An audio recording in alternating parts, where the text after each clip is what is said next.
Talk2TV.square. Content, information, and opinions expressed during the related show are those of the show personalities and guest alone, and not those of Vic Canellis Media Group, its parent, affiliates, or stations. VCMG Live is not responsible for any content, information, or opinions expressed. User bears full responsibility for their reliance on such content, information, or opinions.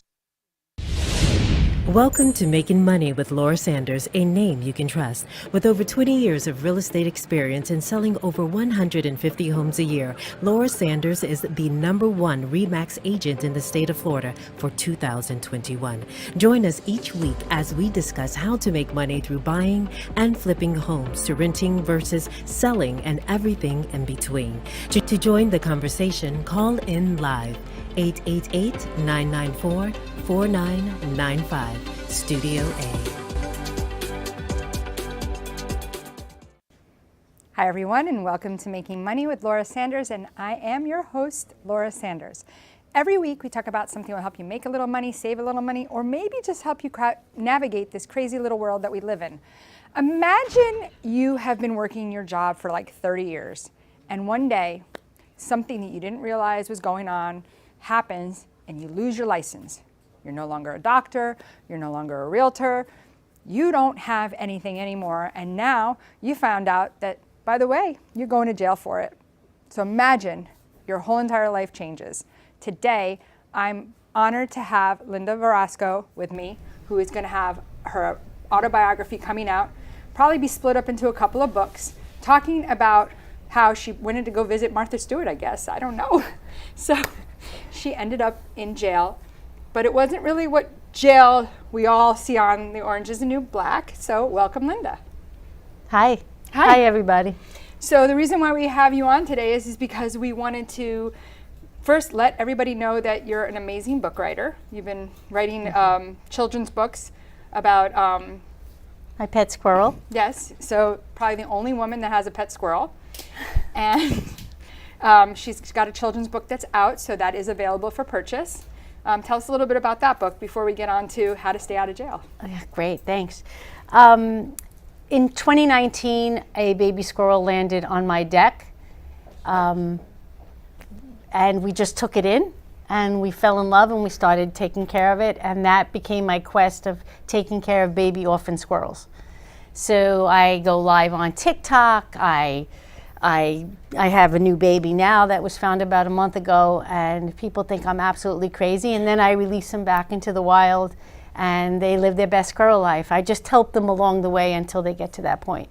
I didn't even know. I never saw a squirrel go in packs before, so I never knew that they were actually like, you know, homeless or like penniless. Something happened to the mother. But how do you know, like this? Because you've helped to raise multiple squirrels. 8 of them, 8 rescues. I mean, I see squirrels all over the place. I never would have thought that, you know, people need to take care of a squirrel.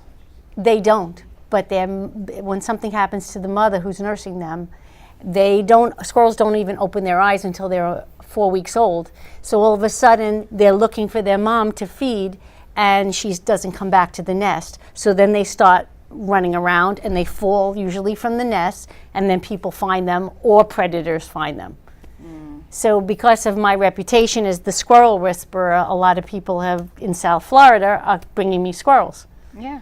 So I love it. I love it. It's fun. I love going live on TikTok with the squirrels, and people are so amazed. So where can we find your book, Mr. Peaches? You can find it on Barnes & Nobles, and you can find it on Amazon, the soft cover.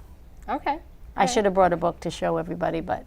Yeah, well, I was more interested, as is a lot of other people, very much interested in the fact that, you know, and I know a lot of people don't know this, but they're going to know now, that you've been to not real jail, you call it a camp, but in essence, you were sentenced to... A year and a day. And you stayed for about 8 months? So a year and a day translates to 10 months. Okay. And you have an option to do the 10 months in the camp, or you can go 7 months in the camp and then go to a halfway house, which was a whole other story that we can do a whole excerpt on that. But so let's tell everybody, how did you end up in this situation? Because, you know, you're born with a gold spoon in your mouth, right? Yep. and you're driving really nice cars. Like, I knew you before you went to jail. Yes. You're living this great life, have a beautiful house, have an amazing boyfriend, wonderful children, Right. and now they find out their mom's going to jail. It was horrible. How does that happen? I don't know how it happened. It was like 3 years of a blur. I remember being in my office. We Well, owned let's the, tell them what you did for a living. I was a chiropractor for 30 years. And there's a whole backstory that I think is really important to understand to how I got to where I got. Well, and that's a perfect reason for people to message inside to let us know if they're interested in purchasing your book, because it is going to be going to print soon. Yes. So I'm sure they're going to be very interested in the backstory Yes. in order to get to. Orange is the New Black is really not accurate. I was in a camp. It is somewhat. You said it's, Yes, it's segregated. but you also said that you are, I guess, gay for the. Gay for this day, straight at the gate is what I learned. There's so many things. I mean, we can talk. So I was in my office and I see 10 black SUVs pull up. And I leaned over to Big Daddy, my massage therapist. I go, what's going on here? Somebody's getting busted. And the next thing I knew, at the same time, all the doors opened up. IRS, FBI, IRS, FBI, state police, local police, all of them with bulletproof vests start running into the building. And I looked at Big Dad, I go, oh my God, somebody's in really trouble, big trouble, until they came into my office. And I stood there like I had no idea what happened. It was the most frightening experience of my life. There were 10 patients at the clinic at the time. They sequestered me into my office with a guard at the door. And I went to get up and grab my water, and she's like, sit down. And I wasn't used to being talked to like this. I was used to running a practice. And then after that, I knew that something, when I was sitting there that day in that room, when I said, my life is going to be forever different from this. And it was. And it was. So I guess we do have to kind of step back a minute, right? Because it's like now you're saying, people are like, well, what did you do? What did you do, right? Right. So you got involved with the wrong kind of people. Like, you had somebody come into your business and say, listen, we'll pay you a salary if you will what? Okay, so I own this whole big office building. My husband passed away of cancer. So I had this building strangled around my neck. Then we had a multidiscipline practice. It was a medical doctor and a chiropractor together. My medical doctor gets in trouble with Medicare, disappears off the face of the earth. Didn't affect me, affected him. So now 80% of my practice was gone. So I knew, based on how much it would cost, to keep that building afloat, that I never wanted, but that's a whole other story. I needed to find something else, so it was personal injury. So I started calling all of these attorneys that we knew that did personal injury, and this one guy goes, I know these guys, and they're great businessmen, and they're gonna probably buy your building. So I met with them. When I left their office, every hair on the back of my neck stood up. And I said, I'm not going with these guys, I don't trust them. You know that woman's intuition? Right. Okay, later that night, I get a call from a lady that I knew and respected very much, who owns an MRI center, and she says to me, Linda, I heard you met with these people. I said, I'm not gonna go with them, I didn't get a good feeling. She goes, no, they're great. And she convinced me to do something that I knew wasn't right. So I bring these people in, and we started this big PI practice. However, you need an ACA license to practice, okay? And doctors have the license, but general business people don't. So the next thing I know, I said to these guys, you need an ACA license. They go, well, we'll just use your tax ID and your ACA for now. And I said, well, are you applying for it? And then time would go by, and I would see like 10, 12 new car accident cases. And I had been practicing in 29 years at that time. I was like, how are they getting, and I went to them, I go, how are you getting these cases? Oh, we do a lot of 411 pain, we do all this advertisement. Yeah. So it wasn't the case. So they went down, and I went down with them because they were practicing using your license. my tax ID number. That's correct. So I take full responsibility.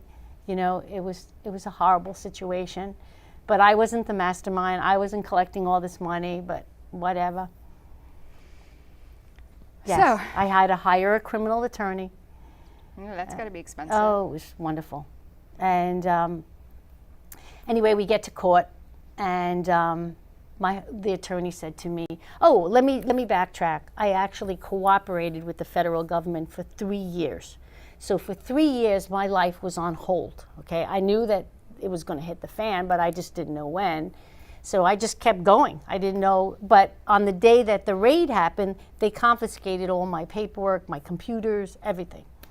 So a week later, I just brought my staff in. I said, okay, let's treat everybody like a new patient, have them sign new paperwork, and let's keep going until we can't keep going. I didn't know what else to do. So they all knew what was going on, but they didn't leave you. They stuck behind you. Yes, they did.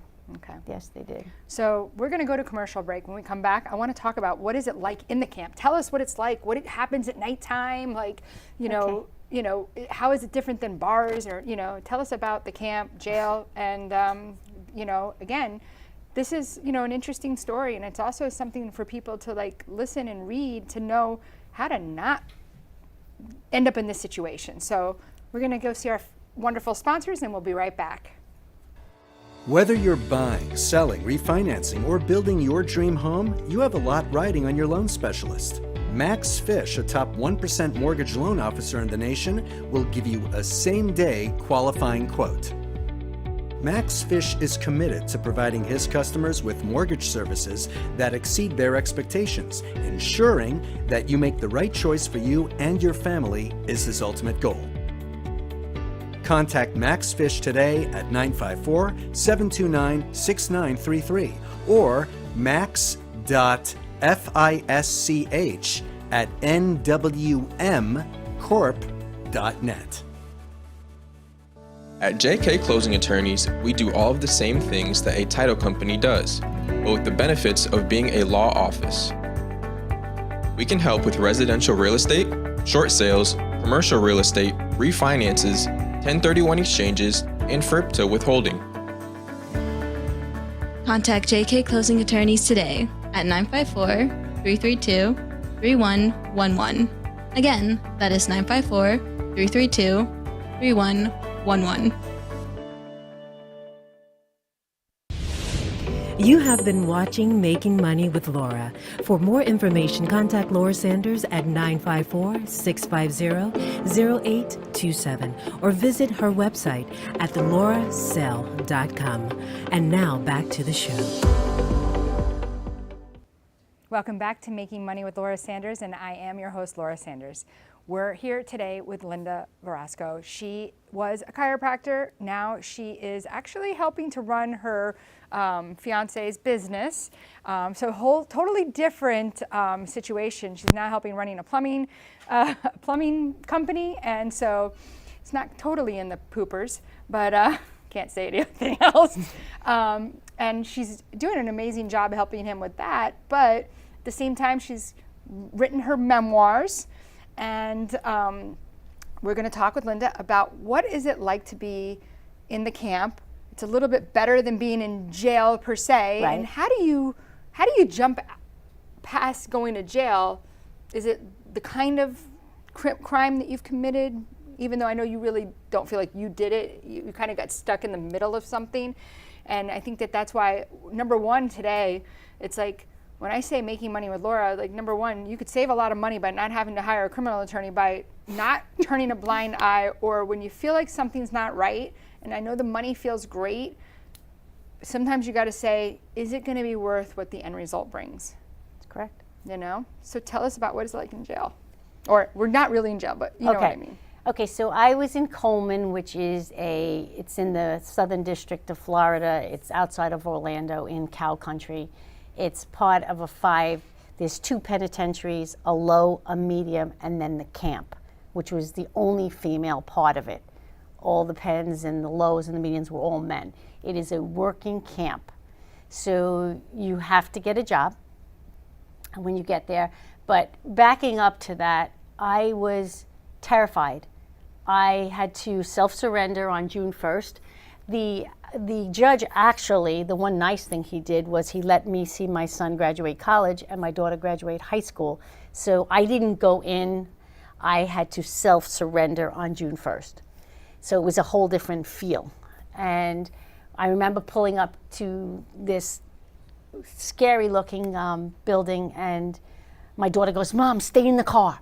So she went up, and it said Coleman, and it said medium. So we didn't even know we were in the right place. So they come through a speaker, and they go, "Can I help you?" You know, it's scary. And she's like, "My mother has to self-surrender, and I don't know where she's in the right place. She's supposed to be at the camp." And he's like, "Yes, bring her in." So this was like 20 to 12, and I had to self-surrender by 12. So my daughter says, "Let's go grab a coffee." I go, "Where? We're in the middle of cow country here. Where are we going to grab a coffee?"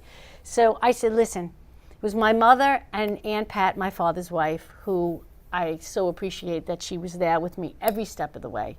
And I said to them, "I'm going to walk through those doors, and I ain't looking back, okay? Because if I look back, I'm going to cry." So I walk, the doors open, there's a bunch of, uniformed guards. And he says to me, "How long are you here?" I said, "A year and a day." He goes, "Oh, that's a long weekend around here." And with this, I hear my daughter do one of those, like she's going to cry. And I kept walking, and the door shut. And that was it. And then I find myself in this receiving and delivery where they do all sorts of inspections on you, and they give you clothes, and then they walk you through the camp. And when they open the doors and you're on this campus, like I just stood there like a deer in the headlights, like, what am I doing here? It was the scariest thing in the world. Talk about walking through your fear. And everybody's looking at you because they're in certain clothes, and you are in like beige scrubs. And So they know you're new. Exactly. Exactly. But it's not like where now they're going to like shank you. No, there is no shanking thing, nothing like that. This is where Martha Stewart went, right? Well, she went to the Virginia camp. I went to the South Florida camp. But I was in with Bernie Madoff. That sounds colder. Yes.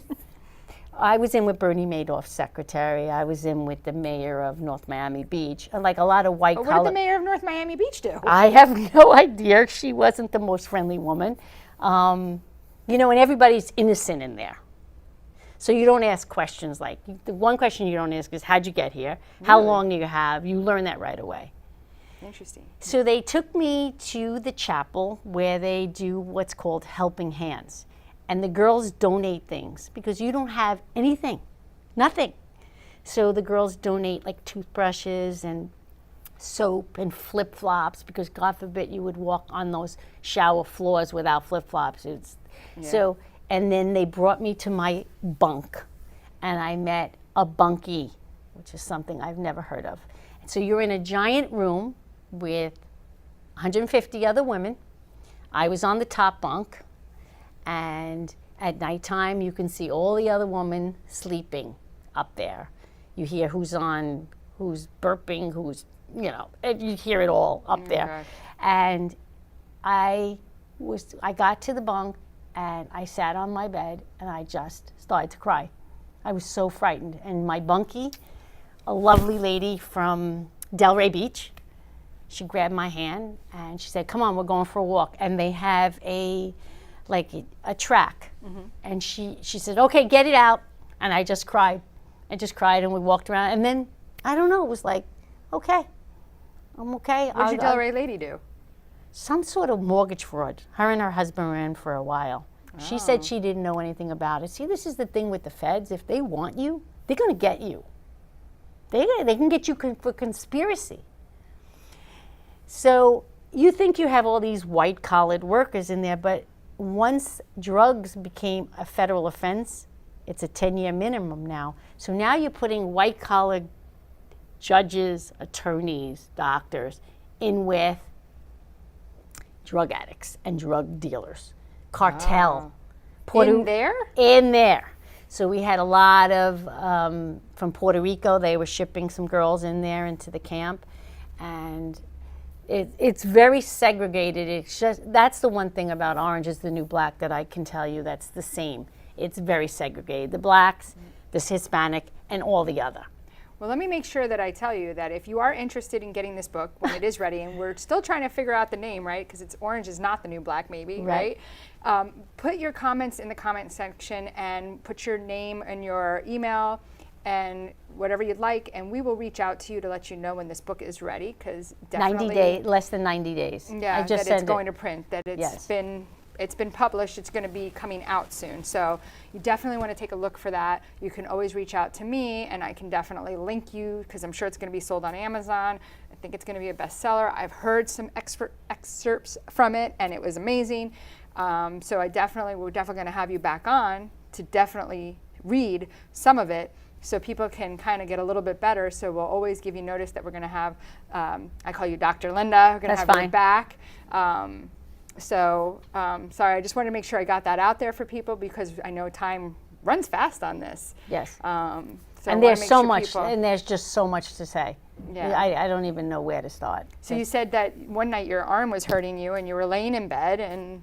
Okay, so we have counts at 3 o'clock, at 10 o'clock, it's lights out, and then they come and they count you. You have to stand in front of your bunk, and they have to allot for all of the people that are there. So one night I woke up, I was on the top bunk. I was at least a block away from the bathroom. That's how big this place was. Okay, so you have to climb down, run to the bathroom if you have to run. But one night, these girls between count decided to have a little fun. And I'm laying in there and I can hear them, and I'm like trying to cover up my ears, and finally I just yelled out, "Just get it over with already, because I can't stand to listen anymore." And about 20 other girls that they were keeping up started laughing, because it's one gigantic room. I'm telling you, it was crazy. And then one night I went to go to the bathroom, and there were 4 legs in the shower stall. There was a bunch of stuff that was going on there that was crazy. Now, tell us though, what helped save your from not, because people do get beat up in there still, right? No, they don't. If you so much as do this to somebody, they're shipping you out.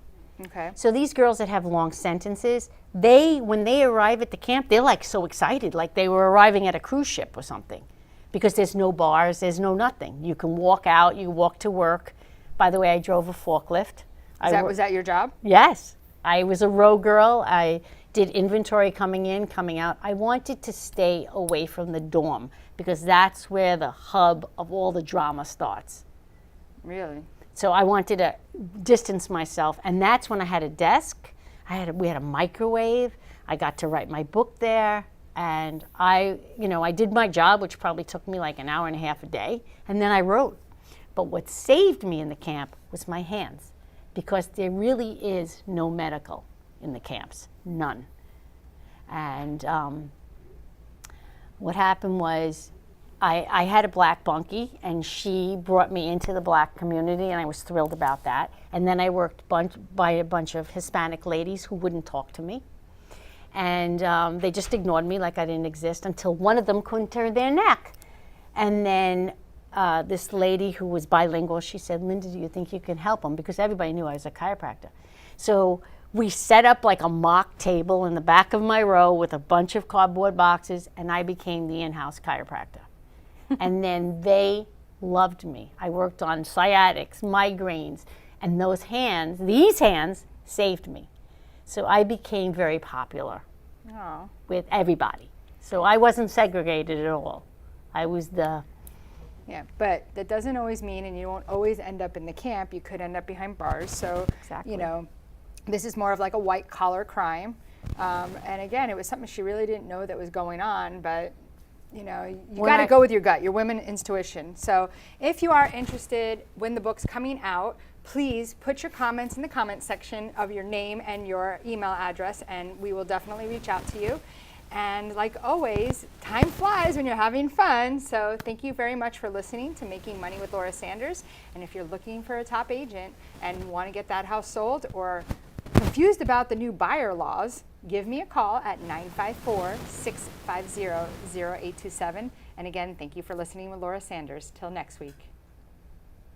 Thank you for tuning in for Making Money with Laura Sanders, a name you can trust. To join the conversation, call us at the studio, 888-994-4995 Studio A, or contact Laura directly at 954-650-0827. Laura Sanders, a name you can trust. We look forward to seeing